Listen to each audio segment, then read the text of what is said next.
Olá, estamos começando a nossa live de hoje. Eu agradeço 631 mil inscritos no meu canal. Sempre digo, você que gosta do canal, do conteúdo, das lives, das entrevistas, da perspectiva que nós temos analítica, crítica, propositiva, indique a uma amiga ou um amigo. É muito fácil, canal do YouTube, Marco Antônio Villa, diga para ativar o sininho que avisa as novas postagens, né? Coloque like no que vocês gostarem, utilize, como vocês muito bem fazem, a página dos comentários, né? As últimas entrevistas que nós postamos no meu canal, acho que eu só queria registrar algumas delas muito rapidamente, né? Temos a do ministro Aires Brito, ex-ministro do STF, presidiu a Suprema Corte Brasileira, né? Temos a entrevista com o filósofo Mário Sérgio Cortella, uma entrevista muito agradável, bate-papo, muito legal, com o coronel José Vicente, que foi durante décadas da Polícia Militar de São Paulo e é um pesquisador, um acadêmico sobre segurança pública, né?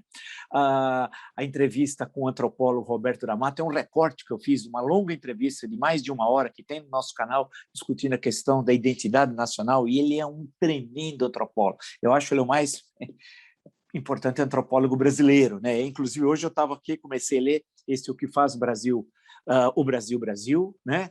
E é que a gente lê vários livros ao mesmo tempo, e tem esse clássico que eu até citei na entrevista, que é um livraço dele, o Carnavais, Malandros e Heróis, especialmente, né? Especialmente a passagem, aqui, a parte 4, né, que é muito boa, que até ele falou na entrevista. Sabe com quem sabe com quem está falando? Um ensaio sobre a distinção entre indivíduo e pessoa no Brasil, que eu acho um momento acho que mais alto do livro, tal, né?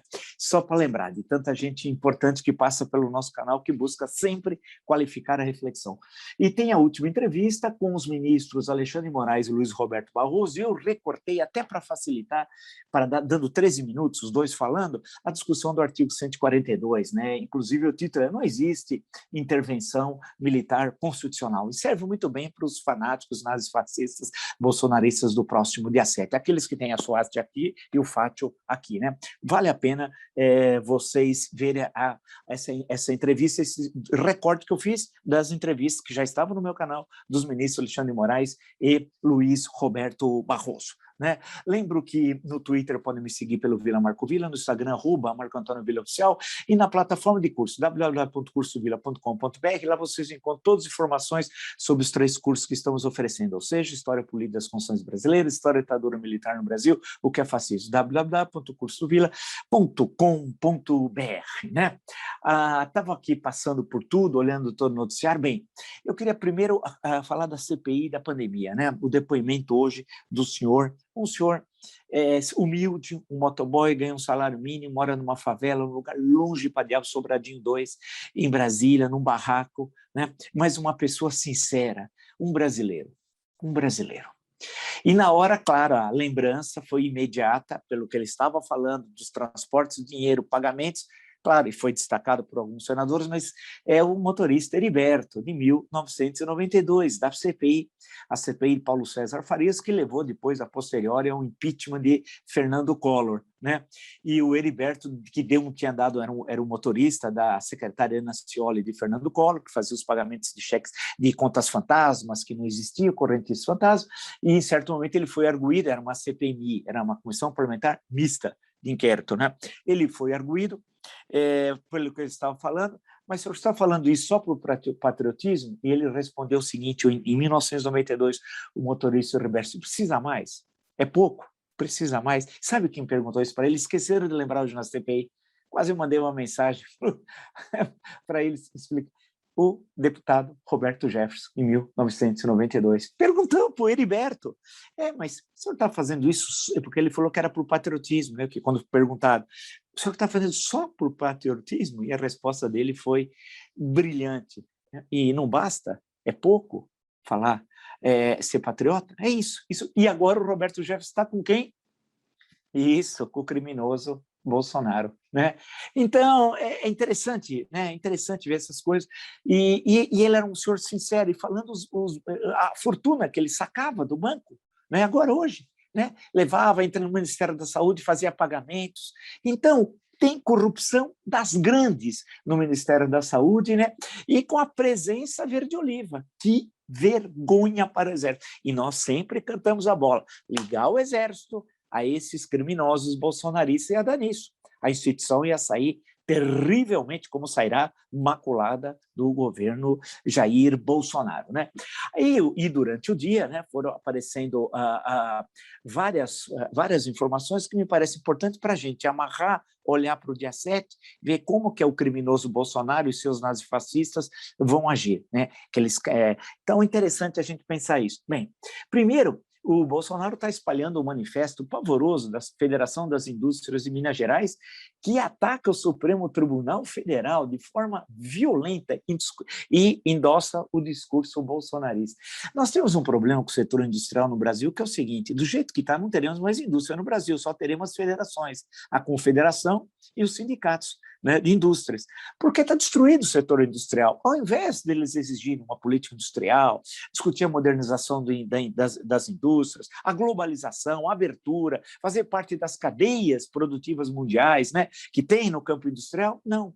Eles ficam apoiando o governo nazifascista e preocupados com benesses, com subsídios. Uma vergonha. Começou de uma forma com o paspalhão, que aqui feito pela Fiesp, que foi uma coisa ridícula. A Fiesp tropeçou, pegou o manifesto da Febraban, fez aquela confusão, né, toda aqui feita pela Fiesp, ainda dirigida pelo SCAF, que depois quem vai tomar posse é o filho do José Alencar lá, daqui a pouco como novo presidente da Fiesp, que nem sabia que tinha indústria em São Paulo, que tem a Coteminas. Eu imaginei que a Coteminas ainda estava em Minas Gerais, mas se foi eleito presidente da Federação das Indústrias de São Paulo, presumo que esteja aqui, apesar que tem muita gente na Fiesp que não tem indústria.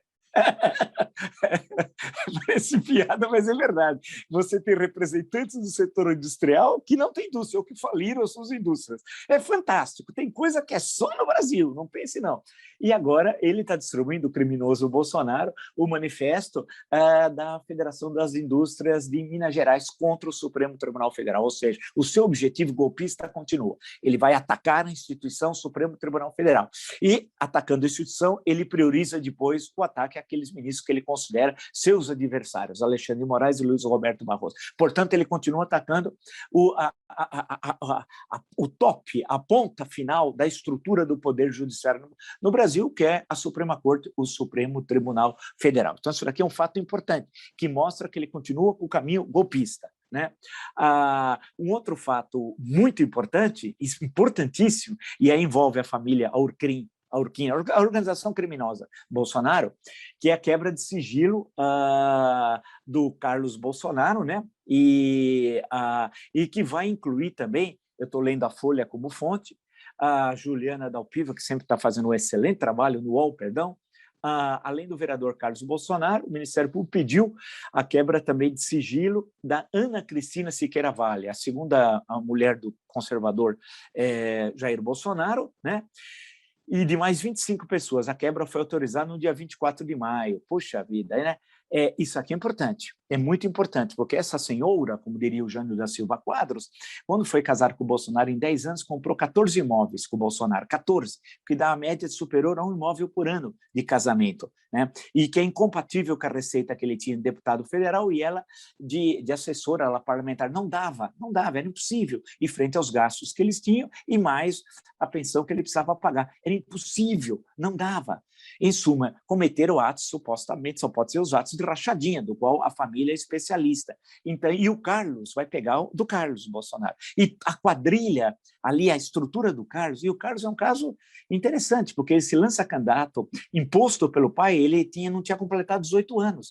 Quando ele foi eleito, ele não tinha 18 anos. Quando ele foi tomar posse, tinha 18 anos, contra a mãe. Sim, contra a Rogéria, porque o pai tinha brigado com a mãe, né, e estava vivendo com essa senhora Ana Cristina Siqueira Vale. E olha, então jogou o filho contra a mãe, e mais do que isso, mas, ao tomar posse, aí ele tinha completado 18 anos, sabe quem é o chefe de gabinete dele? A Ana Cristina, sim, a mulher do segundo casamento do Bolsonaro. É um negócio, não, vocês estão percebendo? É uma coisa, né? E aonde está o cristianismo aí, o conservadorismo, né, Mala? Vamos falar isso para o Mala, o profeta do Rio de Janeiro, o Mala, né? Então é um negócio assim, inacreditável. Então, quebrar o sigilo, agora ele vai ficar furioso. Ele vai fazer tudo para revogar essa medida, o Bolsonaro. Por quê? Vai atingir o filho. Essa Ana Cristina, para ele, pouco importa, né? Que agora, inclusive, está vivendo numa mansão em Brasília, junto com o filho que ela teve com o Bolsonaro.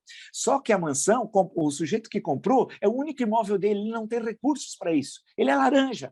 E segundo, o aluguel de uma mansão daquela, abaixo de R$ 15.000 é impossível. E somar 15 mil, mais IPTU, mais água, luz, telefone, não sei o quê, conservação da casa, mais empregados, né? Tudo aquilo, você passa de R$ 30.000. Como é possível se ela ganha 6 mil como assessora? Bruto, né? Bruto, como é possível? Como é possível? É uma família marcada pela corrupção. É corrupção por todo lado, é incrível como eles fazem. E ele vai ficar furioso, o Bolsonaro, porque tocou no Carlos. Né? E ele sabe que o Carlos vai ser preso. Carlos vai ser preso. Se não vai ser preso agora, ainda quando ele é presidente, quando ele sair da presidência, Carlos será preso. Porque o Carlos é o chefe da quadrilha do gabinete do ódio. É o Carlos Bolsonaro. E agora, quebrando o sigilo bancário, fiscal, você vai começar a ver como é que esse dinheiro era distribuído. E vai pegar. Espero que mantenha essa decisão, que não derrube a decisão do TJ, do Rio de Janeiro. Isso aqui é importantíssimo.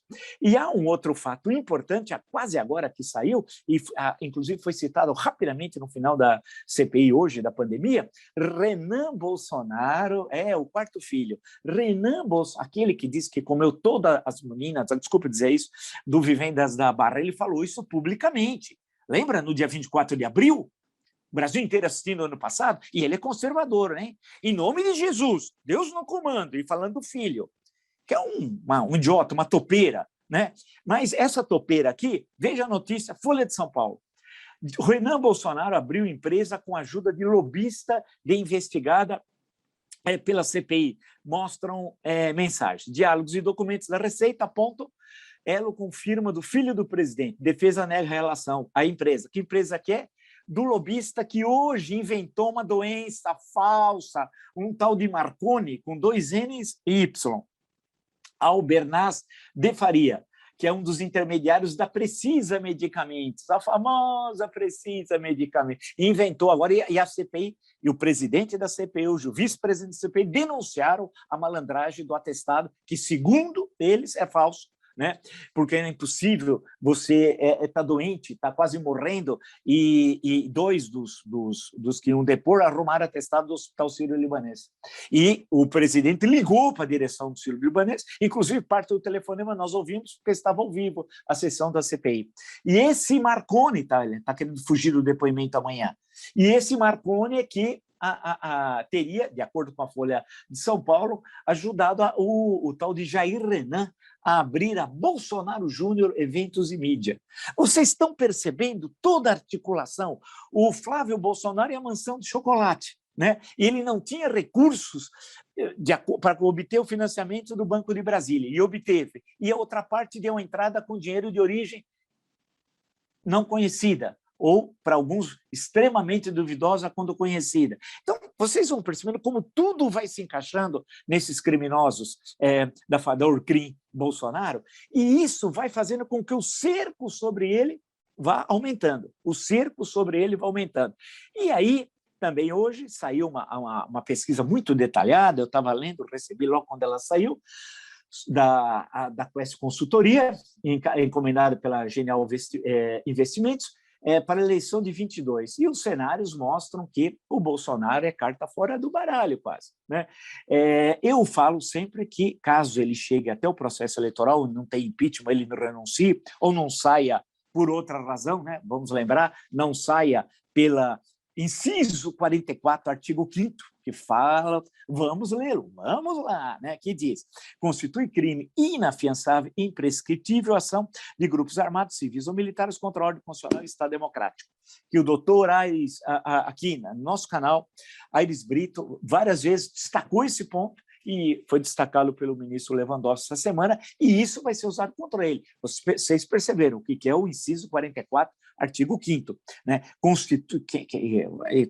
Isso aqui pode ser aplicado para 7 de setembro, hein? Registre, isso é importantíssimo. Constitui crime inafiançável e imprescritível a ação de grupos armados, civis ou militares contra a ordem constitucional e Estado democrático. Vocês estão percebendo que o cerco sobre o criminoso está aumentando. E a pesquisa apresentada mostra que a sua popularidade está descendo ladeira abaixo, né? E que ele não é se tivesse eleição hoje, de acordo com a pesquisa, o Lula poderia vencer no primeiro turno. Mas aí são outros 500, não quero falar do Lula e de outros candidatos, estou falando da questão do Bolsonaro. Vocês estão percebendo, então, que o cerco né, legal está se ampliando sobre o Bolsonaro. Né? E temos também as investigações feitas no Supremo Tribunal Federal, que são de suma importância. Esse cerco vai aumentando e ele, o cerco da lei, da justiça, contra um criminoso, uma organização criminosa que ele chefia, e não é de hoje, há 3 décadas. Então, nesse processo, só resta um caminho para ele. Né? Só resta um caminho, porque se ele achar que tem alguma chance eleitoral, não tem, as pesquisas demonstram, e a situação econômica que se agrava a cada dia. A situação está terrível. Veja o levantamento do PIB do segundo trimestre, o resultado desastroso, negativo. Negativo. Então, quando você desenha um cenário econômico, e aqui no meu canal nós já vimos com vários entrevistados como é que está a questão estrutural da economia brasileira, né?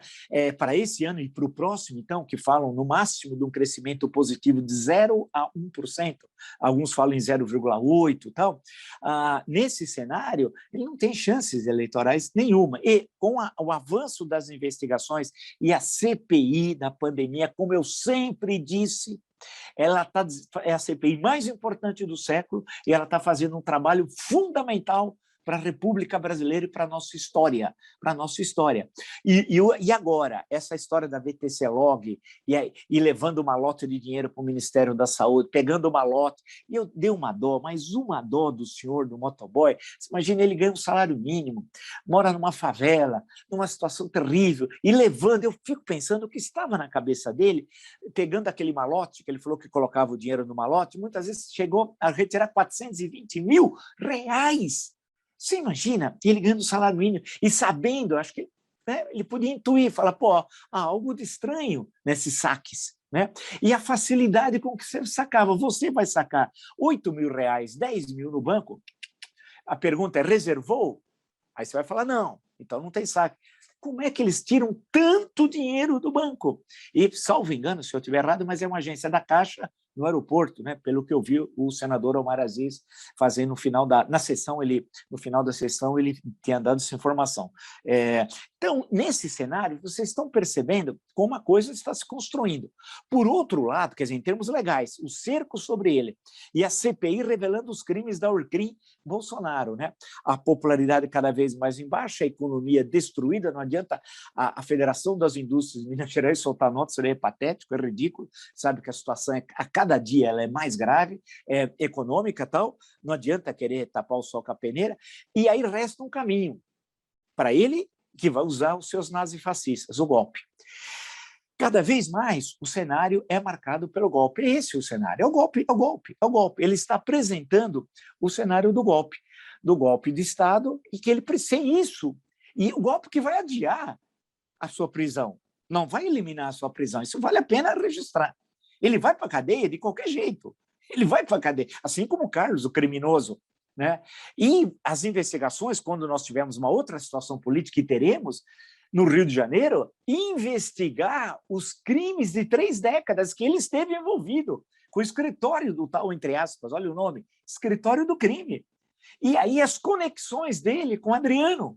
Agora, a segunda mulher do Adriano, o marido, casado com a segunda mulher do Adriano, disse que ela não pode falar nada, ela tem de ficar caladinha. Por que ela não pode falar? Ela vai falar das ligações do Adriano com o Bolsonaro? Né? E os celulares? Foi passado um pente fino em todos aqueles celulares? Não sei, né? Tem coisas que esquece. E ele foi executado pela polícia baiana, em Esplanada, Bahia. Né? E nunca foi, as investigações, parece que ele também não terminaram, mas ele foi executado. Segundo informações, um dos tiros foi 1,5 metro. Convenhamos, né? Era arquivo vivo, tinha de morrer. Era bom para o Bolsonaro. Então, nesse cenário que está sendo desenhado agora aqui, ele caminha inexoravelmente, registre, para o golpe de Estado. É o caminho dele.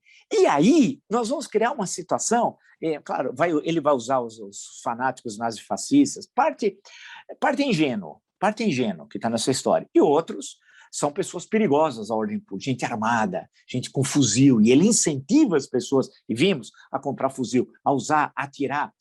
Nós teremos problemas graves, os black blocs da extrema-direita estarão presentes, os black blocs da extrema-direita, registrem, isso é importante. Né? E em Brasília, aqui em São Paulo, que ele faz questão de vir aqui, e vai ter incidentes. Agora, também poderá ser o dia 7, eu sou o primeiro a dizê-lo, registra, uma batalha de Tararé. Falei isso ontem. Caso seja uma batalha de Tararé o dia 7, aquilo que parece um ponto final da crise, não será. Essa crise vai se estender no mês de setembro, outubro, e vai se agravar cada vez mais. A questão toda é retirar Bolsonaro constitucionalmente da presidência da República. Essa é a questão que está colocada. Só essa, mas nenhuma. É isso a condição sine qua non. Não é possível pensar um processo eleitoral o ano que vem com Bolsonaro na presidência dizendo que a eleição é fraude. Se ele ganhar, é fraude, ele não ganhou com todos os votos que ele supostamente teria. Se ele perder, é fraude. Ele ganhou e roubaram a eleição. É assim que ele vai dizer. E já está falando antes. Portanto, o 6 de janeiro do Capitólio que nós vimos esse ano, o Trump produziu o 6 de janeiro após a eleição. Ele está produzindo o 6 de janeiro antes da eleição. E no ano anterior. Então, é guerra civil. É isso.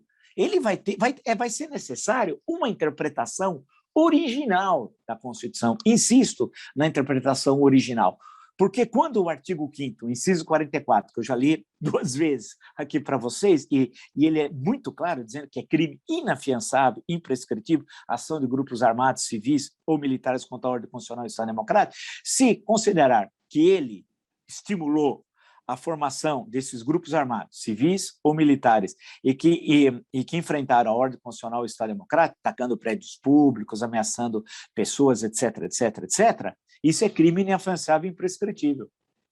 E aí, como é que vai ser aplicado isso sobre o presidente da República? Vai abrir um processo de impeachment? Claro que não. Quer dizer, alguém que comete um crime dessa gravidade vai ficar na presidência enquanto desenvolve um processo de impeachment, na autorização dada pela Câmara. Porque quando a Câmara autoriza, e cabe a ela, de forma privativa, fazer isso de acordo com a cabeça do artigo 51, quando vai para o Senado, ele sai e assume o vice. Perfeito? Então, bom só entender o que eu estou dizendo para que não haja incompreensão nessa questão. Ele vai ficar, portanto, aguardar o desenrolar dos trabalhos da Câmara dos Deputados? Isso é absurdo. Isso é absurdo. Aí teremos de ter uma interpretação, insisto, original da Constituição. A semelhança do que foi feito em novembro de 55. Aí você vai me perguntar, mas era outra Constituição, é verdade. Era a Constituição de 1946, mas a lei do impeachment, 1079, 10 de abril de 1950, era a mesma, e que foi recepcionada pela Constituição de 88.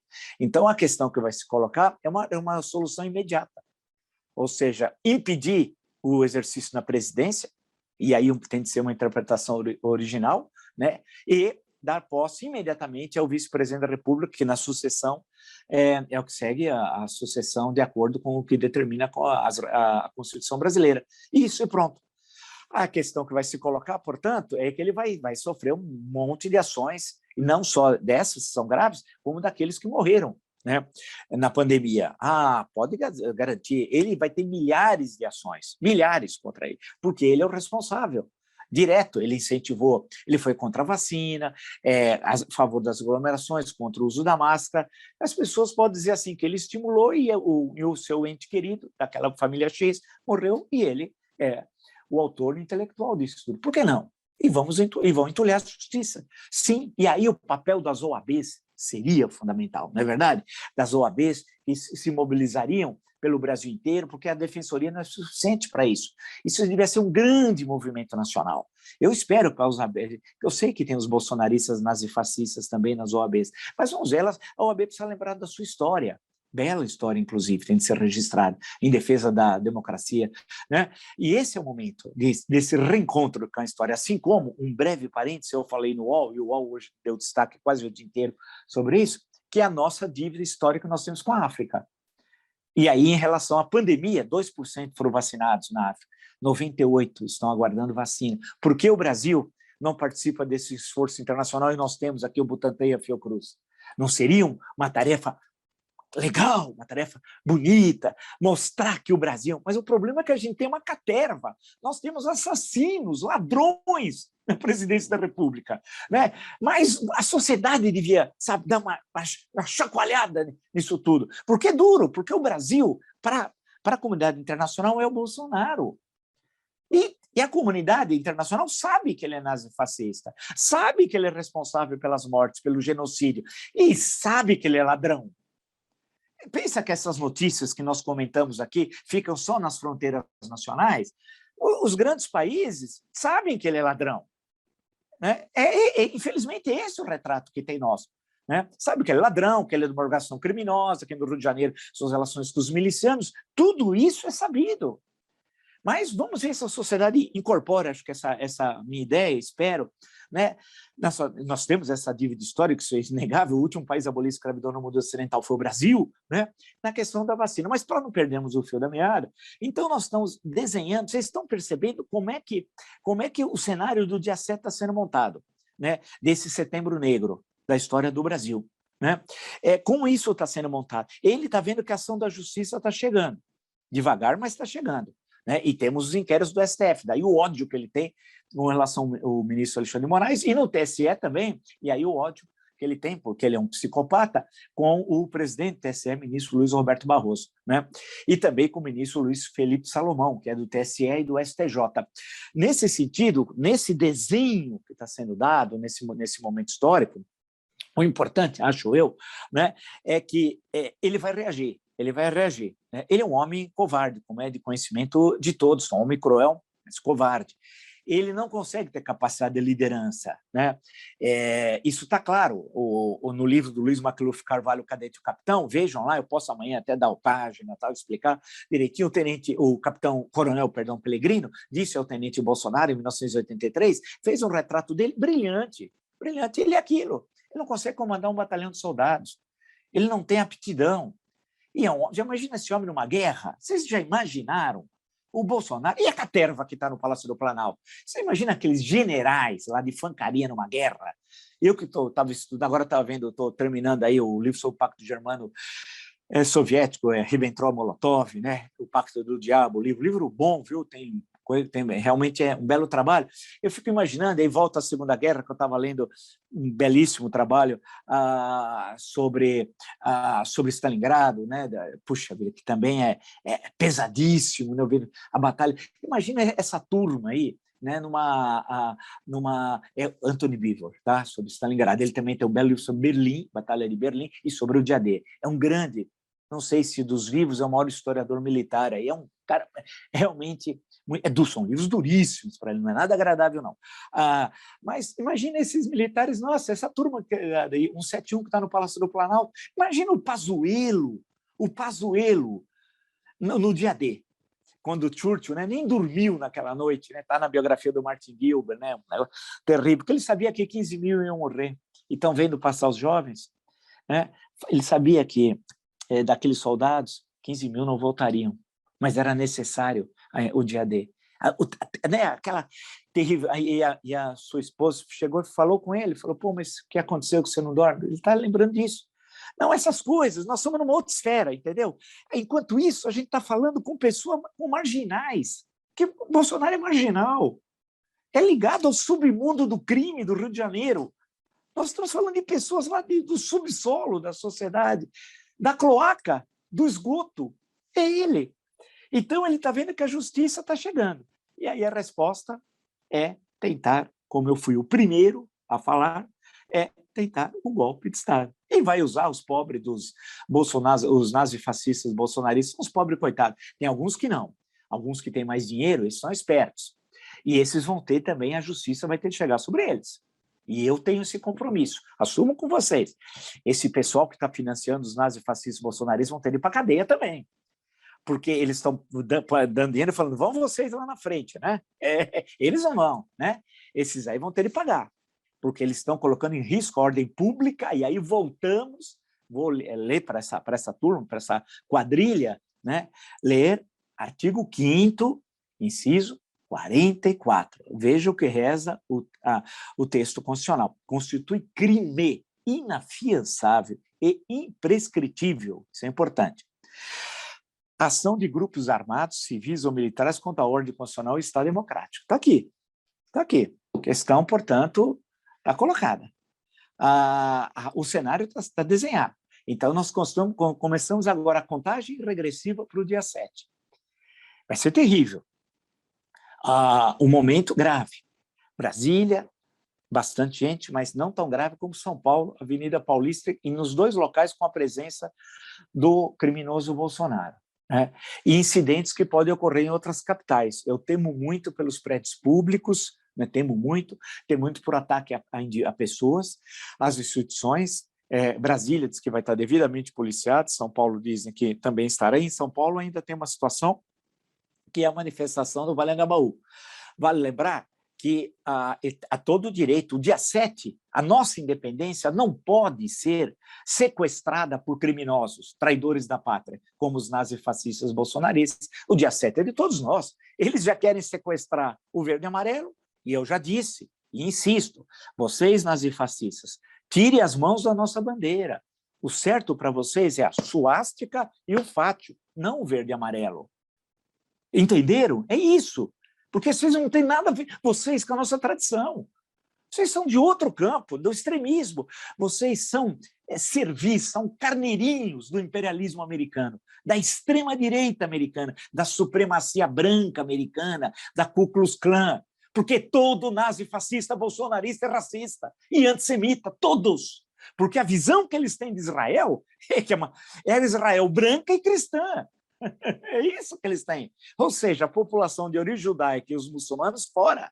É isso. Eles inventaram uma Israel e uma Jerusalém que não existe. Que não existe.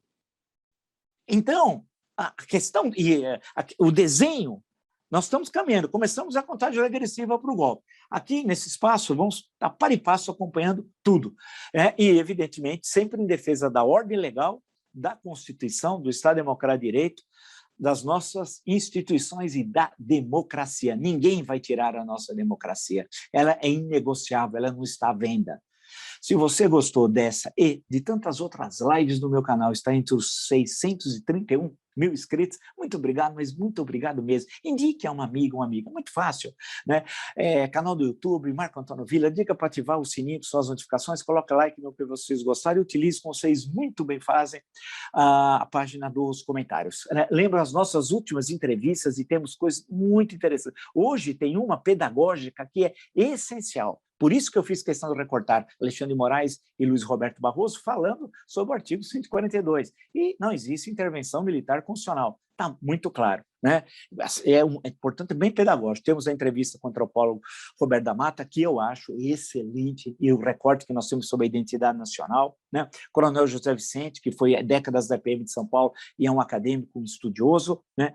O filósofo Mário Sérgio Cortella, e com estou falando das últimas, né? Que é um papo muito gostoso, e com o ministro que presidiu o Supremo Tribunal Federal, a Suprema Corte Brasileira, o ministro Aires Brito, que é uma conversa sempre muito inteligente, de profundo conhecimento da Constituição brasileira. E, por fim, tinha esquecido até de falar no início, para esparecer um pouco a cabeça, dá uma olhada lá no Instagram da minha mulher, @Letícia de Castro Villa Oficial, que vocês vão gostar. Nos encontramos amanhã, então. Até!